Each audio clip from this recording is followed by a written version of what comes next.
A long time ago, a terrible famine hit an ancient animal kingdom. It had not rained for 2 whole years, and all of the crops were dying. The animals hoped and prayed for an end to the terrible drought, but the sky was no longer able to gather enough clouds, and the rains did not come.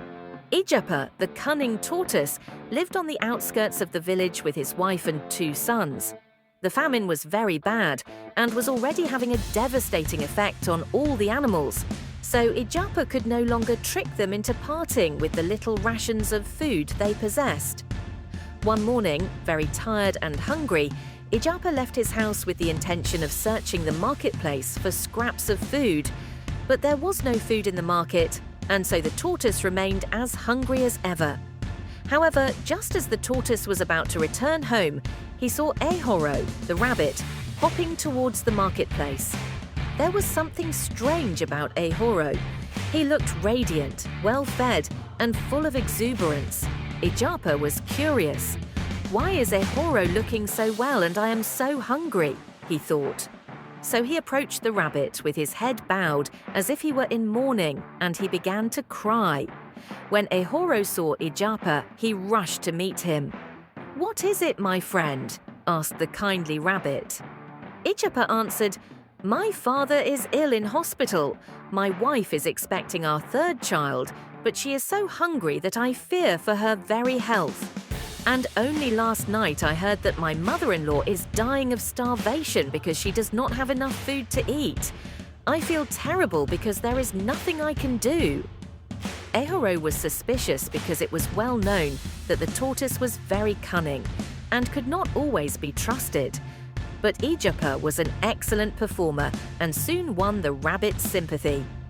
"Meet me at Ora Brook after dark," said Ehoro. "I will help you in spite of my doubts. I just hope I do not regret this." Soon it was night, and Ijapa set out into the darkness to find Ehoro waiting at the brook. Once they had said their hellos, both animals made their way into the deep forest, the rabbit leading the way while the tortoise followed closely behind. Before long, they came to a narrow path that led to an opening clearing among the trees in the middle of the forest. The rabbit stopped and pulled the tortoise to his side. "What you are about to see must be kept a secret, do you understand?" The tortoise nodded in agreement, and the rabbit cupped his hands around his mouth and began to sing. "Ia ia takun wale o chorus, alujan jan ki jan, ia takun wale o chorus, alujan jan ki jan." Suddenly, a long white rope descended from the sky. Ehoro grabbed the rope and began to climb. After hesitating for just a moment, Ijapa also took a hold of the rope and followed the rabbit up into the night sky. The rabbit and the tortoise climbed and climbed until they got to the very top of the rope, where there was a magnificent fluffy cloud shaped like a door. The door opened, and there stood a kindly old rabbit with a smile upon her face. "Mother!" exclaimed Ehoro in a joyful voice as he embraced the old rabbit. "This is my friend Ijapa, who has come for supper." Ehoro's mother held out her hand and gave the tortoise a warm handshake. "Come in and eat with us. I have set the table." The sight that met Ijapa's eyes made him gasp. There was a large table laden with the most sumptuous food he had ever seen. There were exotic fruits and fresh fish of all types, marinated and cooked with herbs. There was also rice and yam and mouth-watering soups. The hungry tortoise dug in immediately and ate everything that he could lay his hands on. "Don't eat too much," Ehoro cautioned, "or you will not be able to climb back down the rope and walk back to the village." The tortoise continued to eat until eventually he slumped back in his chair and gazed sheepishly around the room, his belly protruding like a huge balloon. After they had rested for a while, Ehoro decided that it was time to return home. Ijapa rubbed his large belly, got up to his feet very slowly, and made his way to the door. "Aren't you going to take some food back home for your family?" Ehoro's mother asked Ijapa. "No, thank you," replied Ijapa. "I am too full in my belly to carry any food with me." And so Ehoro's mother let down the rope, and the rabbit and the tortoise descended back into the forest and went their separate ways home. When Ijapa got home, his family was still sleeping, so he crept into his bed, covered himself up with his blanket, and fell into a deep sleep for 12 hours. When he eventually awoke, Ijapa was very hungry. "I need food," he thought to himself. "I need food and I need it now." It was then that Ijapa had an idea. "I will go back to Ehoro's house while he is still at work. I will think of some lies to tell his mother when she lets down the rope, and I will fill my belly once again." When Ijapa arrived at the open space in the forest, he cleared his throat and began to sing the same song that Ehoro had sung the previous night. "Iya, iya takun wale o chorus, alu jan jan kijan. Iya, iya takun wale o chorus, alu jan jan kijan."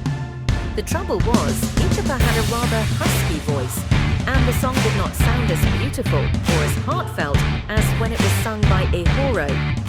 "That does not sound like my son," thought Ehoro's mother.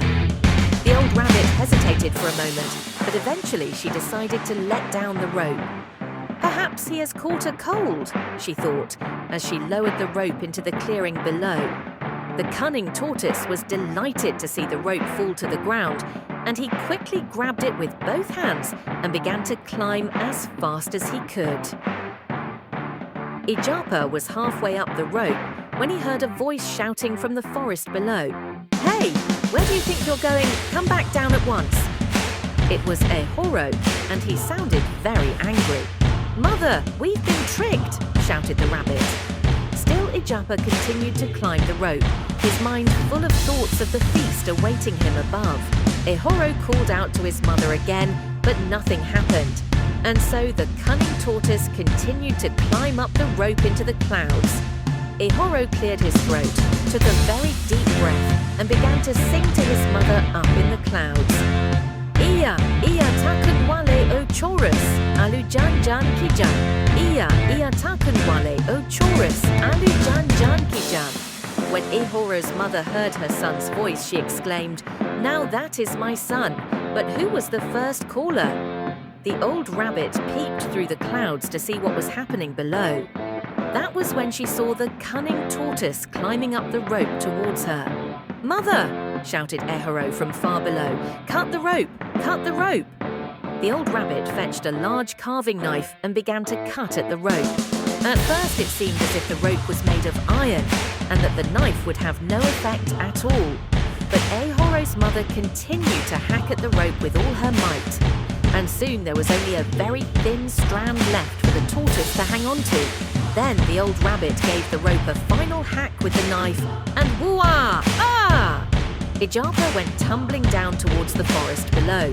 The winds carried Ijapa back and forth, tossing him around in the sky until he landed heavily on his back in the forest.